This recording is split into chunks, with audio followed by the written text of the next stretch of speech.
Hello, my name is Jessica Mitchell, and today I'll be talking about some of the research conducted earlier this year by University of Queensland students in the Helidon Hills. We examined the response of small native mammals to vegetation in the Helidon Hills area of southeast Queensland. The aim of this research was to firstly find the species richness of small mammals within the area, as well as if their abundance is varied by vegetation. These details will help to provide further knowledge and thus contribute to the future conservation of the Helidon Hills area. Will also help with further knowledge of individual species so that further research can be done. During August of this year, a total of 5 different sites across the Helidon Hills were sampled for small mammals. As can be seen here, this includes the properties of Helidon, Burkett, Valmar, Ergon West and Ergon East. To sample abundance, each site had 8 lines of 10 Elliott traps placed throughout each property.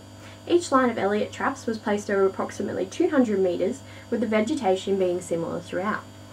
At each line, there was also a cage trap placed at the midpoint of each line. This wasn't for testing small mammal abundance, but was to capture larger animals such as the brush-tailed possum that may have disturbed the Elliott traps. However, each capture was still recorded and measurements were still taken for future records. The cage traps were baited with strawberry jam sandwiches, whereas the Elliott traps were baited with a mixture of bacon, peanut butter, honey and flour. Sand plots and pitfall traps were also used, but did not supply adequate data for the research question. Trapping occurred over 3 consecutive days at each site by different groups of students. The small mammals caught in the Elliott traps included the yellow-footed antechinus, the common dunnart and the eastern chestnut mouse. Introduced species were not included in this analysis as the research was focused on native species. Shown in this graph is the number of small mammals found at each property.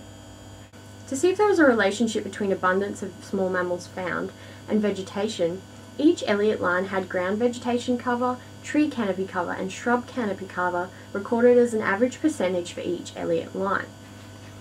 Significant evidence for a relationship between vegetation ground cover and small mammals was found, in which it was shown that as vegetation ground cover increased, so did the amount of small mammals. This was however only found up to 80%, and which at 90% the small mammal abundance decreased. However, there was no significant evidence in regards to tree canopy cover and shrub canopy cover in regards to abundance of small mammals.